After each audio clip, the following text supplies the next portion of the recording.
नमस्कार दोस्तों, स्वागत है आपका YouTube चैनल हिंदी भाषा कुंज में।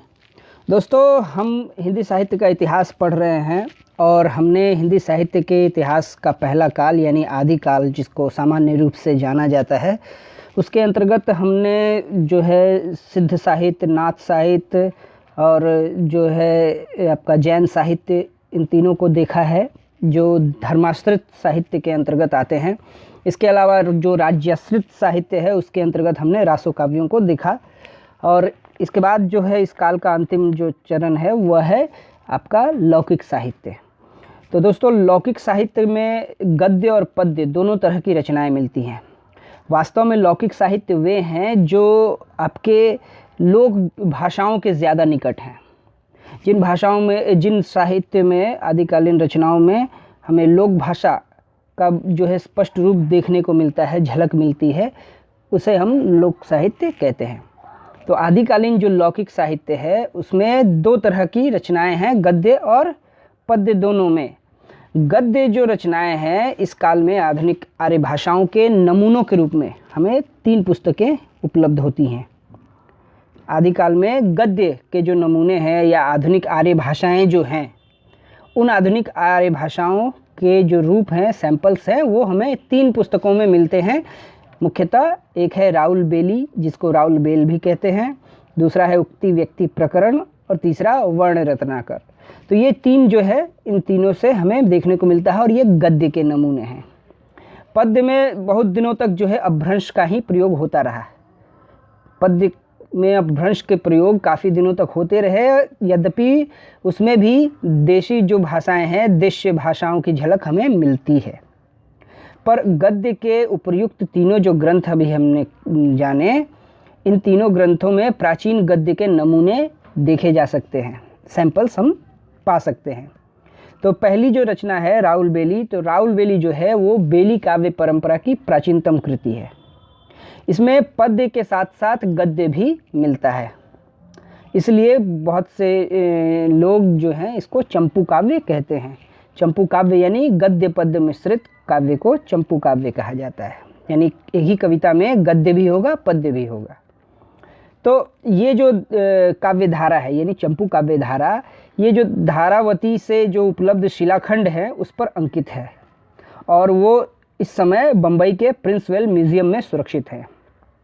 इसे सबसे पहले भयाणी ने भारतीय विद्या में प्रकाशित कराया था, भयाणी ने। बाद में माता प्रसाद गुप्त ने इसका सुसंपादित संस्करण उन्होंने निकाला। ठीक है, तो बेली जो है, ये माने राउल बेली जिसको कहते हैं, ये राउल बेली की भाषा वैसे तो अपभ्रंश है, पर इसका गद्य जो है वो लोक भाषा से बहुत ही प्रभावित है, लोक भाषा मिश्रित है। तो कुछ लोग जो है इसे अवधि का पूर्व रूप भी कहते हैं और उसमें आते हैं हमारे जो है डॉक्टर सुनीति कुमार चटर्जी, वो इसको कहते हैं प्राचीन कौशली। कौशली जो है अवधि का ही एक दूसरा नाम है, इसको ध्यान में रखना है। किंतु इस पर राजस्थानी के प्रभाव के साथ साथ पंजाबी का भी प्रभाव हमें देखने को मिलता है राउल बेली में, राउल बेली की भाषा में। ठीक है, तो राउल बेली का जो समय है वो 10वीं से 11वीं शताब्दी के बीच माना गया है। इस वक्त इसकी रचना हुई थी और इस समय 2 प्रकार के अपभ्रंश का प्रचलन हमारे हिंदी साहित्य में देखने को मिलता है। एक है परिनिष्ठित अपभ्रंश, जिसको प्राकृताभाष अपभ्रंश भी कहा जाता है, और दूसरा है लोक भाषा मिश्रित अपभ्रंश, यानी अपभ्रंश के साथ साथ लोक भाषा का मिश्रण हो। जैसे कि ये 3 जो नमूने हमने देखे हैं, तीनों नाम आप देख रहे होंगे स्क्रीन पर, राउल बेली, उक्ति व्यक्ति प्रकरण और वर्ण रत्नाकर। तो इसमें लोक भाषा मिश्रित अपभ्रंश का प्रयोग किया गया है।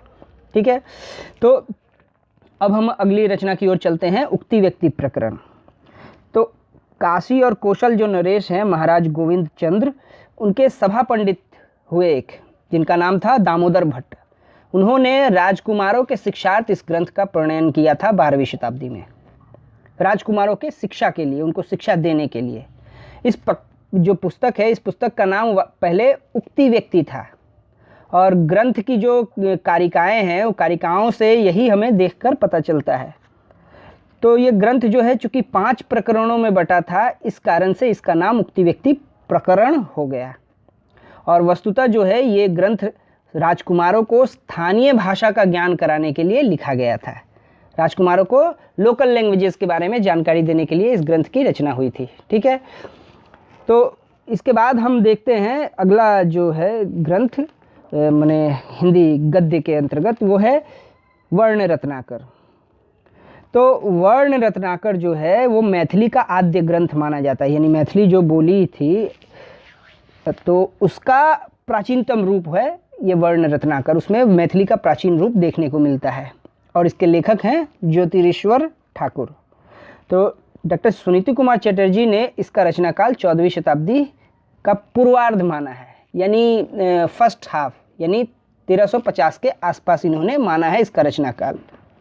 इसमें जो है 8 कल्लोल हैं, यानी अध्याय के रूप में आप इसको ग्रहण कर सकते हैं, ये अध्याय है। तो 8 कल्लोल हैं, उनके नाम हैं कई सारे, नगर वर्णन, नायिका वर्णन, आस्थान वर्णन, ऋतु वर्णन, प्रयाणक वर्णन, भट्टादि वर्णन, शमशान वर्णन, इस तरह से करके 8 हैं उसके कल्लोल, जिसमें से 8वां कल्लोल जो है वो अधूरा है, इनकम्प्लीट है। ठीक है, तो ये जो ग्रंथ है वर्ण रत्नाकर, इससे हमें जो है मैथिली जो भाषा है उसका प्राचीनतम रूप हमें पता चलता है। तत्कालीन जो सामाजिक व्यवस्था है उस व्यवस्था पर भी इस ग्रंथ से प्रकाश पड़ता है। वर्ण रत्नाकर का महत्व है इस दृष्टि से कि इस ग्रंथ के माध्यम से हमें प्राचीन मैथिली के रूप का हमें पता चलता है और साथ साथ उस समय की समाज व्यवस्था पर भी प्रकाश पड़ता है। सबसे बड़ी बात यह है कि इसमें न तो अपभ्रंश का व्याकरणिक ढांचा ही है और न ही कृत्रिम शब्दावलियाँ, जो आर्टिफिशियल जो शब्दावली है, वोकैबुलरी, वो सब नहीं है इसमें। तो संस्कृत के तत्सम शब्दों का प्रयोग यहाँ इस वक्त जो है, इस समय यानी ये 1350 के आसपास धड़ल्ले से होना शुरू हो चुका था। ठीक है, तो 13वीं-14वीं शताब्दी तक जो है अपभ्रंश के इससे क्या हुआ था, अपभ्रंश का एक तरह से माने लेयर कह सकते हैं, उस लेयर को, उस पर्दे को, उस आवरण को हटाकर जो है लोक भाषाएं स्पष्ट रूप से दिखाई देने लगी। 13वीं-14वीं शताब्दी से ये दिखाई देने लगा, लोक भाषा में रचनाएं होने लगी जो आगे चलकर आधुनिक भारतीय आर्य भाषाएं जो है जिस रूप में दिखाई पड़ती हैं। ठीक है, तो इन आधुनिक जो लोक भाषाएं हैं उसके उदय के साथ ही हिंदी जाति का भी उदय होता है। ठीक है, तो ये हो गया आपका गद्य। और अब हम लोग जानेंगे पद्य के बारे में। तो आदिकालीन जो लोक साहित्य है उसमें जो पद्य है वो हमें मुख्यतः 3 पद्य हमें देखने को मिलते हैं। सबसे पहले वो है विद्यापति की पदावलियाँ। विद्यापति जानते हैं आप, उन्होंने कीर्तिलता, कीर्ति पताका की भी रचना की है, किंतु उनकी पदावली जो है वो विशेष रूप से लोकप्रिय है। तो विद्यापति जो है, डॉक्टर बच्चन सिंह कहते हैं विद्यापति के बारे में कि विद्यापति कीर्तिलता में सामाजिक और साहित्यिक परंपरा का समर्थन करते हैं तो पदावली में उन्हें तोड़ते हैं। किस रूप में? राधा कृष्ण के मांसल, मादक तथा मुक्त श्रृंगार चित्रों के द्वारा। कीर्तिलता में वो सामाजिक परंपरा, साहित्यिक परंपरा का समर्थन करते हुए जान पड़ते हैं, ऐसा लगता है कि वो सामाजिक परंपराओं का समर्थन कर रहे हैं कीर्तिलता में, किंतु जब वो पदावली में आते हैं तो पदावली में सामाजिक परंपराएं, मान्यताएं जो हैं उनका खंडन करते हुए दिखाई देते हैं साफ साफ पदावली में, क्योंकि उसमें राधा कृष्ण का जो मांसल जो है श्रृंगारिक चित्र है, फिजिकल श्रृंगारिक चित्र, मादक और मुक्त श्रृंगारिक चित्र है, इनके माध्यम से वो दिखाई पड़ता है। ठीक है, तो राधा कृष्ण के नाम पर जो सामाजिक मर्यादाओं की तोड़फोड़ है उसे कुछ लोगों ने ठीक नहीं माना और इस कारण से जो है उन्हें भक्त कवि की कोटि में डाल दिया, भक्ति के अंतर्गत उसको मिक्स कर दिया। यानी वो जो विद्यापति की पदावलियाँ हैं उसको कुछ लोग भक्त से, कृष्ण भक्ति से जोड़कर देखने लगे। तो आचार्य हजारी प्रसाद जो थे, आचार्य हजारी प्रसाद द्विवेदी भी इसी कोटि के थे। उन्होंने भी विद्यापति की पदावलियों को जो है वो कृष्ण भक्ति परंपरा के अंतर्गत उन्होंने रखा है और उन्होंने इसकी चर्चा भी जो है भक्त कवियों के प्रसंग में की है, विद्यापति पदावली की। ठीक है, तो इस पर जो है डॉक्टर बच्चन सिंह कहते हैं कि पदावली में श्रृंगार के ऐसे इंद्रियोत्तेजक, इंद्रियों को उत्तेजित करने वाले चित्र खींचे गए हैं विद्यापति पदावली में कि यदि उन्हें भक्ति काव्य कहा जाएगा तो श्रृंगार काव्य क्या होगा। अब सोचिए, अगर विद्यापति की पदावली जो है वो अगर भक्ति की कोटि में आ जाएगी तो श्रृंगार की कोटि में तब किसको रखेंगे? क्योंकि विद्यापति ने बहुत सी ऐसे वर्णन किए हैं पदावलियों में जो रीतिकालीन श्रृंगारिक कवियों को भी उनके आगे पानी भरना पड़ेगा। तो इसी पर व्यंग करते हुए डॉक्टर बच्चन सिंह ने कहा है। तो फिर उन्होंने कहा कि तो फिर श्रृंगारिक काव्य क्या होगा। जयदेव के गीत गोविंद को इसी आधार पर श्रृंगारिक काव्य माना जाता है। हालांकि जयदेव के जो गीत गोविंद के पद हैं उसमें भी इसी तरह से राधा कृष्ण के मानसल प्रेम का श्रृंगारिक वर्णन किया गया है उसमें। तो कुछ लोग जो है उसको भी शुरू में उसी तरह से करते थे, भक्ति काव्य के रूप में उसको देखते थे, किंतु वो वास्तव में एक श्रृंगारिक ग्रंथ है। इसके बाद आचार्य रामचंद्र शुक्ल ने भी पहले कह दिया है विद्यापति के बारे में, उन्होंने अपना निर्णय दे दिया है। उन्होंने कहा है कि विद्यापति को कृष्ण भक्त की परंपरा में न समझना चाहिए। हमें ये गलती नहीं करनी चाहिए कि विद्यापति को हम कृष्ण भक्ति में परंपरा में उसको शामिल कर लें। तो जो लोग जो है विद्यापति को आध्यात्मिक दृष्टि से देखना चाहते हैं, आचार्य शुक्ल उनको आड़े हाथों लेते हैं। वे कहते हैं अपने हिंदी साहित्य का इतिहास ग्रंथ में कि आध्यात्मिक रंग के चश्मे आजकल बहुत सस्ते हो गए हैं। उन्हें चढ़ाकर जैसे कुछ लोगों ने गीत गोविंद को आध्यात्मिक संकेत बताया है, वैसे ही विद्यापति के इन पदों को भी। तो अब देख रहे हैं आचार्य शुक्ल जो है कड़े शब्दों में निंदा कर रहे हैं, एक तरह से मजाक उड़ा रहे हैं उन लोगों का जो विद्यापति की पदावलियों में जो है भक्ति भाव देखते हैं। तो विद्यापति की पदावलियों को लेकर के उसमें भक्ति भाव है या वो श्रृंगारिक है, इसको लेकर तो विवाद है ही, लेकिन मूल बात यह है कि विद्यापति की जो कविता है उसका स्थापत्य हम देखते हैं, अगर उसका जो फॉर्मेट है, उसका स्ट्रक्चर जो है वो श्रृंगारिक है। उसे आध्यात्मिक कहना हम जो है एक तरह से उसी तरह से होगा जो खजुराहो के मंदिर हैं उसको हम कहते हैं, खजुराहो के मंदिरों को आध्यात्मिक कहना होगा। जबकि आप जानते हैं खजुराहो के मंदिर में जो है संभोग की विभिन्न मुद्राओं का अंकन किया गया है स्पष्ट रूप में। तो उनको अगर आध्यात्मिक कहा जाए उस रूप में, तो भाई विद्यापति की पदावलियों को भी कहा जा सकता है। ठीक है, ये एक व्यंग है। तो उनके श्रृंगार में जो है ये चीज़ें हमें देखने को मिलती है। इसके बाद जो दूसरे जो कवि हैं लौकिक काव्य में, आदिकालीन लौकिक साहित्य में, वो है अमीर खुसरो। तो इनका जन्म जो है 1253 ईस्वी के आसपास हुआ था। तो ये खुसरो जो थे वो खड़ी बोली के प्रथम कवि माने जाते हैं। हालांकि खड़ी बोली का प्रभाव जो है अपभ्रंश की कविताओं पर भी है। अपभ्रंश की कविताओं को भी देखा जाए तो उस पर भी खड़ी बोली का प्रभाव हमें दिखता है सिद्धों की कविताओं में। पर जैसा कि प्रचलित विश्वास है कि खुसरो ने खड़ी बोली में बहुत सी रचनाएं की हैं, ऐसा विश्वास माना जाता है कि बहुत कुछ लिखा था उन्होंने खड़ी बोली में। तो किंतु उनमें से अधिकांश जो हैं वो नष्ट हो गई। तो जो रचनाएं उनके नाम पर आज हम उद्धृत करते हैं, अगर आप उसको गौर से देखें तो वो बहुत संदेहास्पद लगती हैं। क्यों? क्योंकि लगता नहीं है कि ये उस वक्त की भाषा है, उस समय की खड़ी बोली है, क्योंकि उस समय की खड़ी बोली में उतना परिष्कार नहीं था। ऐसा देखकर नहीं लगता है कि ये जो है आज से आपका 700-750 साल पहले की रचना है, ऐसा नहीं लगता है। क्योंकि उसकी भाषा जो है काफ़ी परिष्कृत है, एकदम माने आज के आधुनिक खड़ी बोली का जो रूप है उससे बहुत ही मिलती जुलती है। ठीक है, तो जो रचनाएं उनकी उद्धृत की जाती हैं वो संदेह के घेरे में है। लेकिन भारत की ज़मीन को इतना प्यार करने वाले जो ये संवेदनशील कवि थे, तो ज़रूर उन्होंने जनता की बोली में रचनाएं की होंगी। ठीक है, तो खुसरो के साथ जो एक बात थी कि इनका जो था, इनके जीवन में एक दो धारी तलवार जैसी कह सकते हैं, या फिर जो है एक द्वंद्व की स्थिति है, एक बहुत ही अजीब सी स्थिति है। एक तरफ जो है ये मलिक छज्जू जलालुद्दीन, फिर अलाउद्दीन खिलजी और तुगलक आदि के राजकवि थे। तो दूसरी ओर सूफ़ी फ़कीर, उस समय के बहुत ही नामी सूफ़ी फ़कीर, आपने भी नाम सुना होगा, निज़ामुद्दीन औलिया के पट्ट शिष्य भी थे। तो एक ओर दरबार था तो दूसरी ओर मठ। एक ओर वे कट्टर बादशाहों और मुल्लाओं से घिरे हुए थे तो दूसरी ओर फ़कीरों से।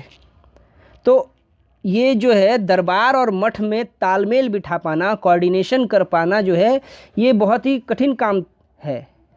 लेकिन खुसरो को ये करना पड़ा क्योंकि ये मजबूरी थी उस वक्त की, उनके पास और कोई विकल्प नहीं था।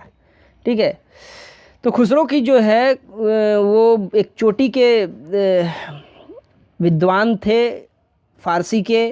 फ़ारसी में भी उन्होंने लिखा है ज़बरदस्त, और फ़ारसी के शीर्षस्थ कवि जो हैं, महान कवियों में उनका नाम आता है। अपने समय के जो है महान कवियों में वो गिने जाते हैं अमीर खुसरो फ़ारसी में। और इधर खड़ी बोली का भी वो उसमें भी काव्य रचनाएं कर रहे थे। तो खुसरो की जो फ़ारसी रचनाएं थी वो तो सुरक्षित रह गई। अभी थोड़ी देर पहले हमने जिक्र किया था कि जो खुसरो की रचनाएं हैं खड़ी बोली में, वो ऐसा कहा जाता है कि बहुत सारी रचनाएं की हैं, लेकिन वो रचनाएं नष्ट हो गई हैं खड़ी बोली की। तो फ़ारसी की जो रचनाएं हैं वो सुरक्षित रह गई। क्यों? क्योंकि उस समय मुसलमानों में अरबी और फ़ारसी का बोलबाला था, इन दोनों भाषाओं का, और हिंदुओं में संस्कृत का। तो हिंदू जो थे वो संस्कृत को ज़्यादा प्रेफर करते थे, और मुस्लिम जो थे वो अरबिक एंड फ़ारसी को ज़्यादा पसंद करते थे, उसमें ही होती थी चीज़ें।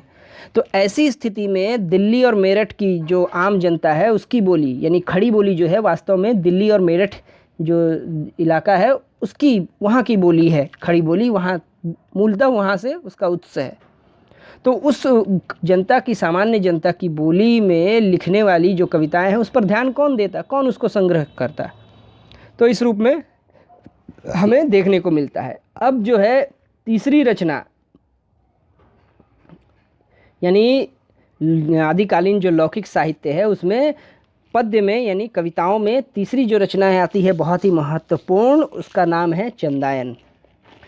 और इसके रचनाकार हैं मौलाना दाऊद, जिसको आमतौर पर लोग मुल्ला दाऊद भी कहते हैं।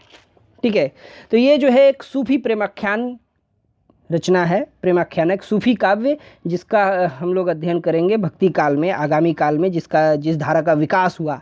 लेकिन उसकी पहली रचना जो है यहाँ मुल्ला दाऊद की चंदायन है, मानी जाती है, जिसकी रचना 1379 ईस्वी 1379 में हुई थी।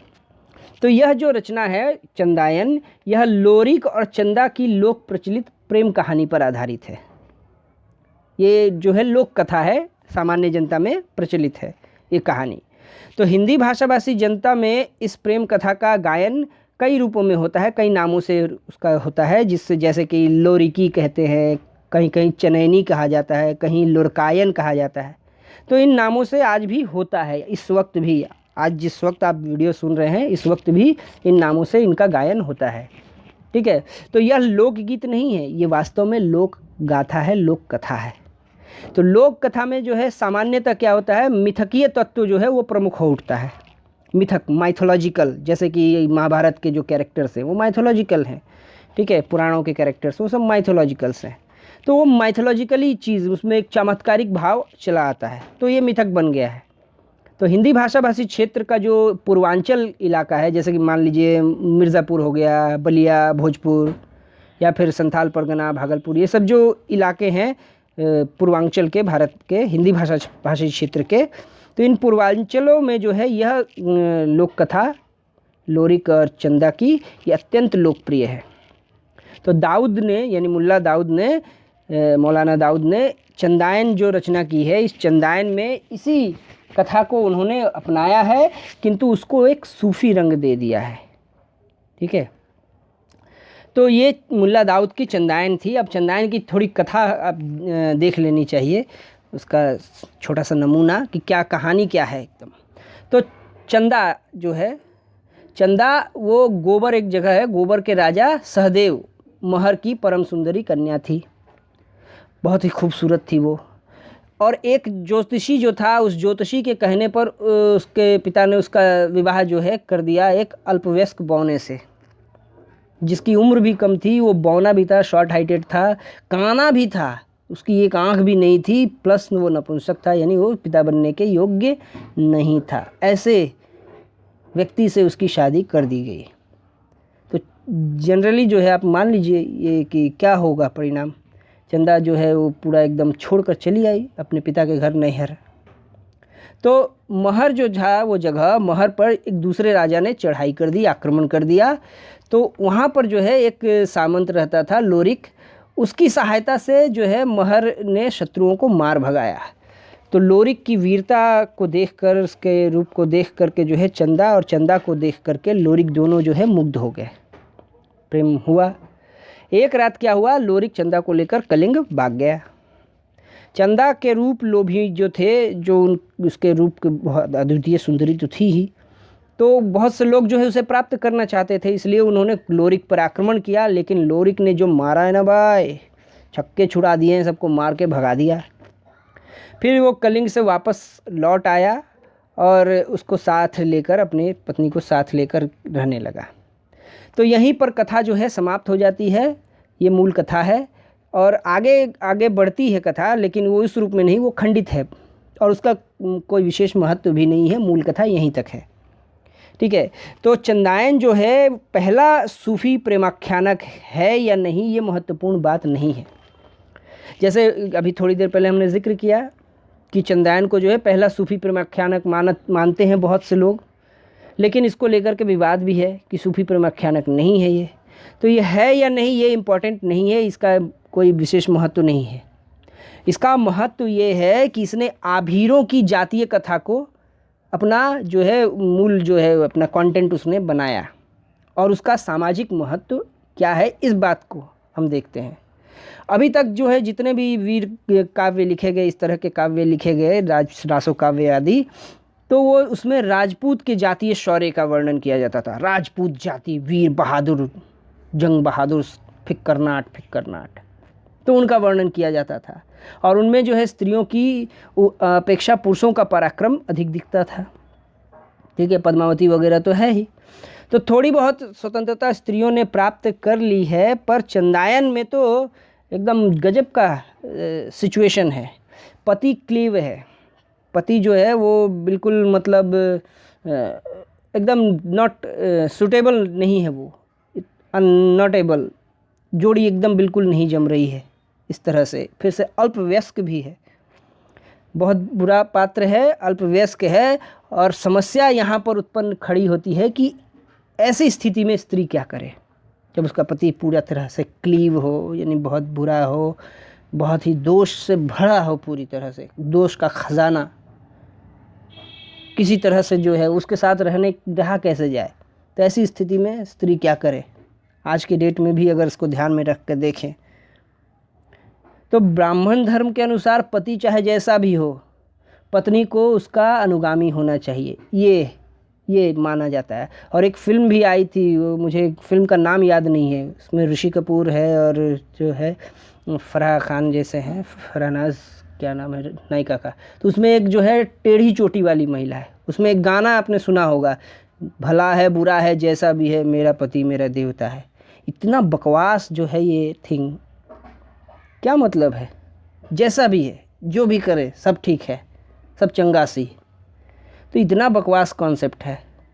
और ये आप सोच के देखिए 700 साल पहले जो है चंदा विद्रोह करती है इस स्थिति के कारण। भला है बुरा है जैसा भी है मेरा पति देवता नहीं है। तो क्या करती है इस स्थिति में, स्त्री को क्या करना चाहिए? ब्राह्मण धर्म तो कहता है पति जैसा भी है उसको रखो, पति काना कोड़ी है जो भी है, या फिर जिस रूप में भी हो, जितना भी बुरा आदमी है सब चलेगा, ठीक है।